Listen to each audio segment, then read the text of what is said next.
Hello friends, paper 9 का जो है अब हम 3.1 यूनिट करेंगे। ठीक है, तो मैं आपको फास्ट रिवीजन करवाऊंगी। अब जो है सबसे पहला है teaching methods, methods of teaching, यानी कि हम टीचिंग किस किस मेथड से कर सकते हैं। ठीक है, सबसे पहला है सोर्स मेथड। इसके अंदर क्या होगा, जो ओरिजिनल सोर्सेस होंगे, ठीक है, जैसे कोई रिकॉर्ड हो गया, कोई रिपोर्ट्स होंगी या फिर कोई बुक्स हो गया, ठीक है, उसको हम यूज करके पढ़ाएं। जैसे मोस्टली हम साइंस, सोशल साइंस और हिस्ट्री जो है, हम उनकी रिपोर्ट्स रिकॉर्ड्स उठाकर उनको एज इट इज यूज करके हम उनको पढ़ाते हैं, है ना। फिर है डिस्कवरी मेथड।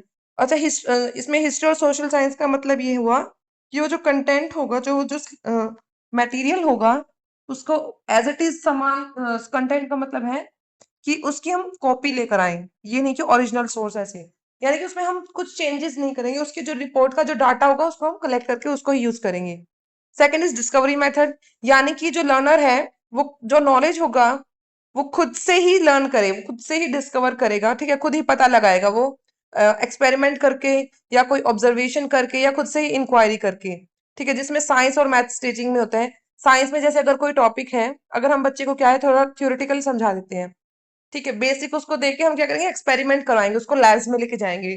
तो वो बच्चा क्या है, जब वो एक्सपेरिमेंट करेगा कि उसको पता चलेगा कि 30 ml ये लेना है, 20 ml ये, तो जो प्रोडक्ट आता है उसको जो वो जब वो बच्चा देखेगा उसको, तो वो बच्चा क्या है, वो खुद से ही उसको नॉलेज जो होगी वो उसके अंदर जो है वो समझ जाएगा उस चीज को। ठीक है, टीचर को जो है ज्यादा एफर्ट डालने की जरूरत ही नहीं पड़ेगी, बच्चा खुद से ही डिस्कवरी करके वो समझ जाएगा।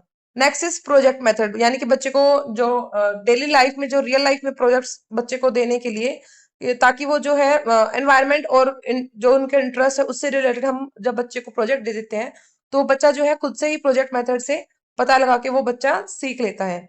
ठीक है, जो अच्छा, इसका प्रोजेक्ट मेथड से क्या होता है, प्रोजेक्ट मेथड क्या करता है, कोलैबोरेशन और क्रिएटिविटी जो होती है बच्चे में, कोलैबोरेशन कैसे कि एक दूसरे से मिलकर पढ़ना, ठीक है, और क्रिएटिविटी आ जाती है बच्चे में। ठीक है, fourth is problem solving method. Problem solving method में कैसे होगा, जो लर्नर होगा, जो बच्चा होगा, ठीक है, वो क्या करेगा, उस प्रॉब्लम को सॉल्यूशंस निकालने की कोशिश करेगा। ठीक है, अपना कोई ना कोई लॉजिक लगाएगा उसमें, ठीक है, एक लॉजिक लगाएगा, हो सकता है वो एक लॉजिक से हो जाए, फिर दूसरा क्या है, कोई और लॉजिक लगाएगा तो लगता है कि नहीं इसका लॉजिक भी ठीक है, तो वो क्या है, खुद से रीजनिंग करते हैं, लॉजिक लगा के उस प्रॉब्लम का सॉल्यूशन निकालने की कोशिश करते हैं।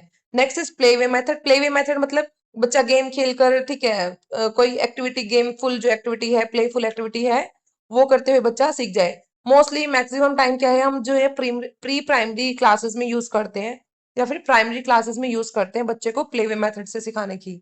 Next is field study method.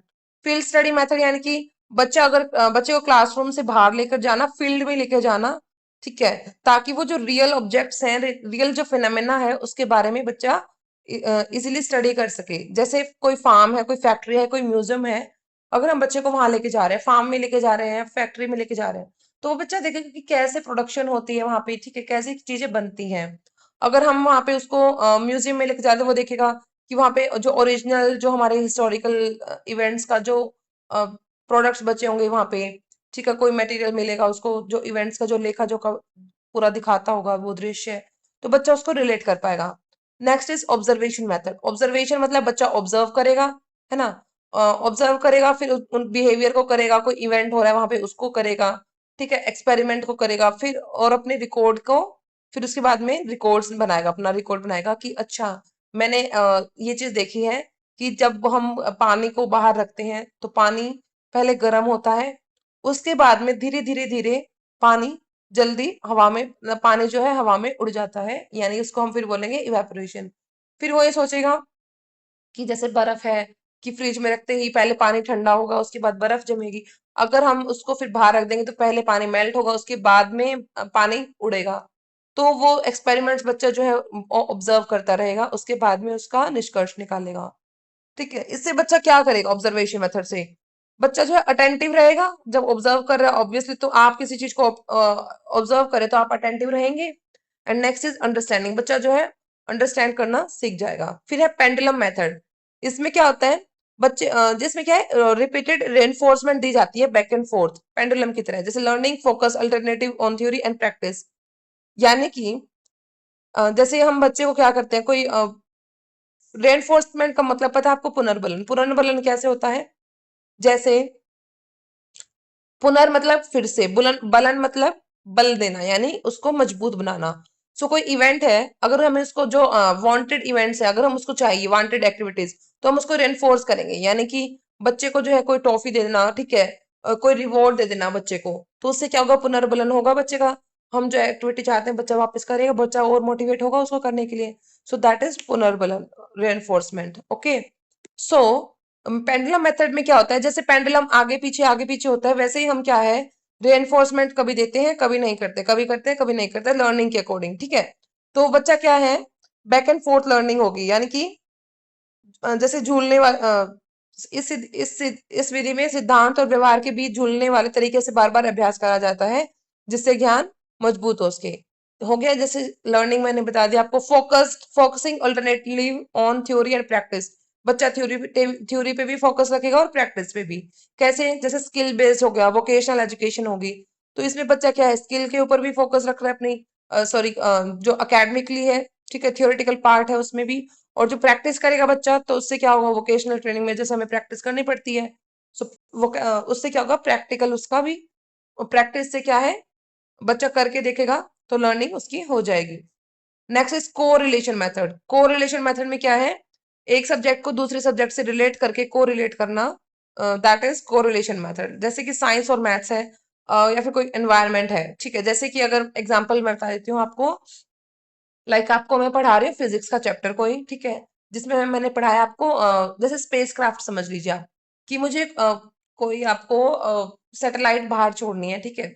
सो अगर मेरे को सैटेलाइट को स्पेस में लेके जाना है, तो कितने एंगल पे मुझे उसको छोड़ना पड़ेगा, ठीक है, कितने एंगल से कितनी स्पीड से जाएगी, और फिर कितने एंगल से छोड़ना पड़ेगा। तो एंगल, जैसे मान ले मैथ्स में आपने पढ़ा है एंगल चैप्टर, और वही एंगल जो चैप्टर है यहाँ पे आ गया साइंस में, फिजिक्स में, कि कितने एंगल पे हमें छोड़ना पड़ेगा।